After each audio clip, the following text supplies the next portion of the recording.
This time of year, the days start out similarly. Head out to the garden, usually with the kids, and get the soaker hoses on, give things a little water, and usually my youngest, Cassiani, likes to take over the watering, especially in the high tunnel. That's her favorite. And then after that, my bigger kids play outside before starting school for the day, and me and Cassiani will go inside. I'll change her clothes because she's usually soaking wet by the time she's done watering, and get the day started, which for me means a nice hot cup of something, usually tea or coffee. Today's video is just a real, raw, and authentic what I eat in a day type of video, so come along. I always start my day with a hot cup of coffee, and lately I've switched that over to a hot cup of tea. I noticed that having too much caffeine right away in the morning is just a lot on my system, so lately I've been opting for tea because it has a bit less caffeine and it just gives less of those jitters that sometimes coffee can give you. So I've been using organic green tea, and I pour some hot water over that and let that steep for a few minutes. Right now, I'm just using a pasture-raised organic half and half, but in the summertime when I'm at the farmer's market, one of my favorite things to buy there is a local raw milk. I'll either use raw milk for my coffee and tea when that's in season and their cows are kind of overproducing milk and they have some to share, or when that's not in season, my usual go-to is a nice half and half that's organic. I also like to switch up my sweeteners a lot, so sometimes I'll use raw sugar, honey, maple syrup, coconut sugar, but this week I'm actually using golden monk fruit, and that just really helps to keep your blood sugar balanced and stable throughout the morning. I've been using the same mug over and over every day. This is my Keep cup. I use it because I love how glass keeps it warm, but doesn't kind of overheat it the way stainless steel mugs do, so I've been using this nonstop. This morning for breakfast, everyone else had something else to eat, and so I didn't really have to cook anything. So I made one of my personal favorite breakfasts, which is just some cocoa june. It's a coconut yogurt that's plant-based and just has a natural sweetness to it, even though it's unsweetened.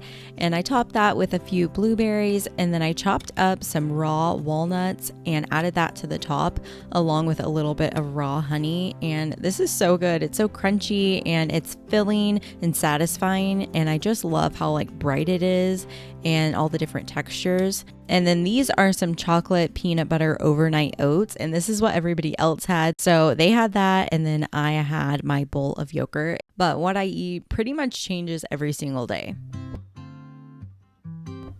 So now it's lunchtime and I'm getting started on my lunch, but I'm also kind of meal prepping and making ahead dinner.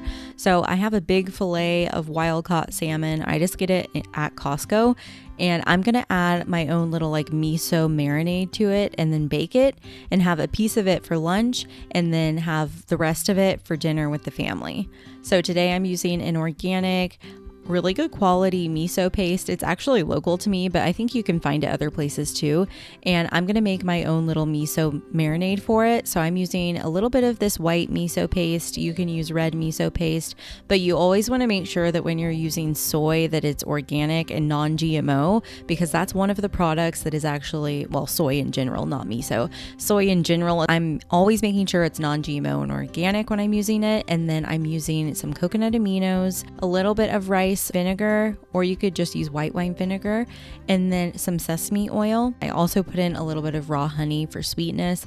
I love honey and maple syrup anytime I'm having salmon because it just gives it a really nice sort of glazed texture. And I'm putting this all in my little jar, and it just takes a second or two. Just drizzled that all over the top of my salmon, and I'm going to let that marinate for just a couple minutes, and then I'll put it in the oven at about 400 and let that cook, and it'll be ready for lunch. And then the rest of it I'll put in the fridge and we'll pull it out again for dinner.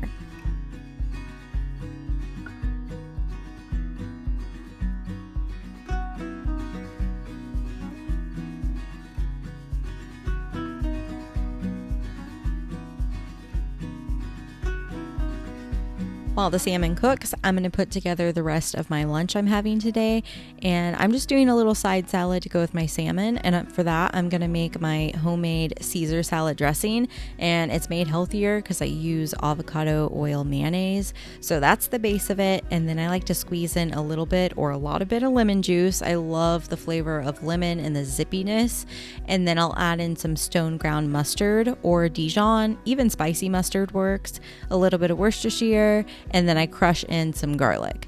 And that's the base of our Caesar dressing. Then I'll just do plenty of salt and pepper and finish it off with some really good quality Parmesan. And my favorite place to get that lately is Costco. They have a big wedge of Parmigiano Reggiano from Italy. It's like the real quality Parmesan.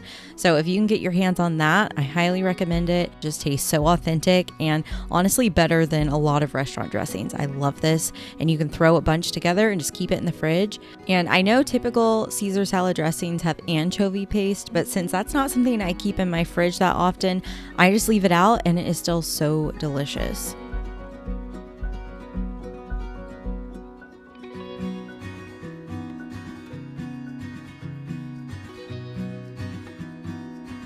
Now I'll just pull out some lettuce I already have prepped in my fridge, just some nice crunchy romaine, and I'll pair that with this delicious kind of broiled miso salmon. And even though you wouldn't think to put these together, trust me, when you're just eating a quick lunch at home, this is so delicious and satisfying. And I love that it's just kind of light, but there's plenty of protein and fat from the salmon and from the salad dressing. So this is one of my favorite things to eat any time of year.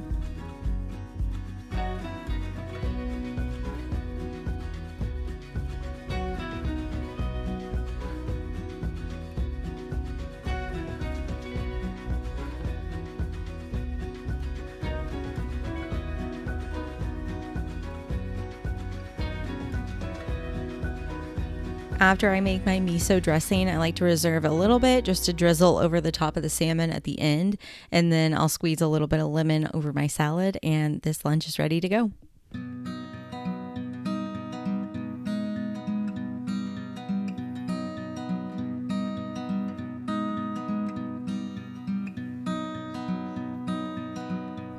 Dinner tonight could not be more easy since it's already half done because my salmon is already ready to go.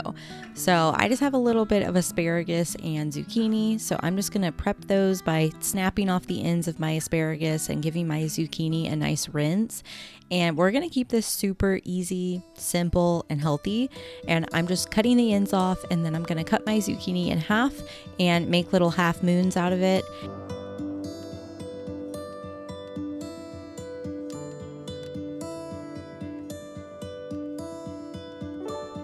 So my zucchini and asparagus cook at the same rate. I'm just going to take my asparagus and cut it in thirds, so it's just about bite size like the zucchini. And then I'm going to put that all in an oven safe skillet, and I'm going to drizzle that with avocado oil, salt and pepper, and a little bit of butter too, because I love the combination of oil and butter. And then I'll just put that in my oven about 400 or 425. I like to get them a little bit toasty. It makes it go faster and just gives them good flavor whenever any of that butter gets browned. I love it when dinner is just easy and you don't really have to think about it very much. I'll put in some sort of podcast and just listen to that while I'm cooking, and it turns into like this most relaxing little cooking session. Even if the kids are running around, if I just have my podcast in and I'm cooking, like it's just such a relaxing thing, and it really teaches you to enjoy the process. I'm going to go ahead and season these, toss it all together, and get that roasting.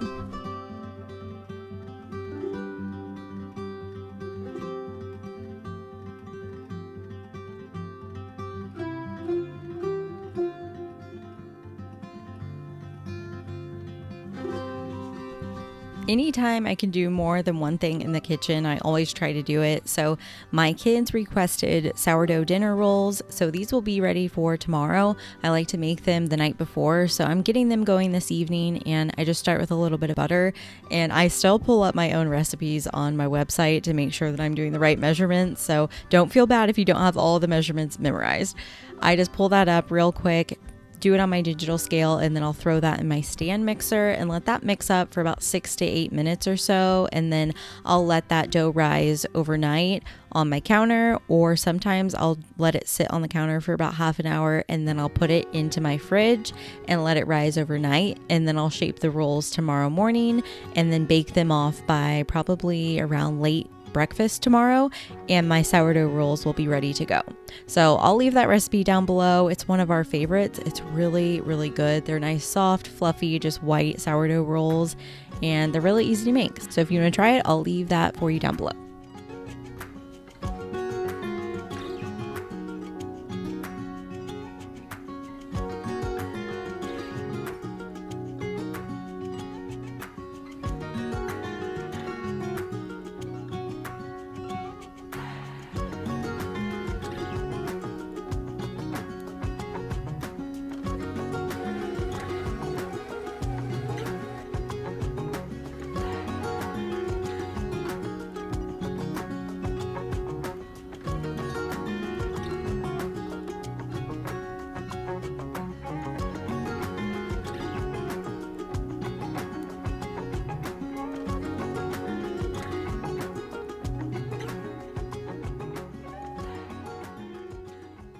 So now my dough is done, and so is my dinner. So now I can pull my vegetables out of the oven. They're nice and cooked, but still a little bit tender and not too soggy. I definitely don't like my veggies overcooked. I like them to have a little bit of texture still.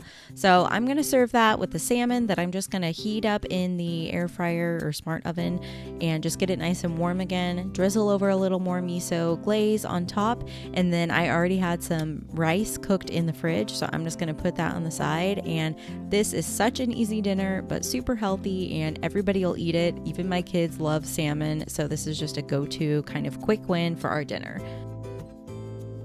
I also love to end the night with just something sweet, whether it's dark chocolate, or tonight I had a homemade strawberry crumble that I made for me and the family, so I just had one bar of that, and that was dessert.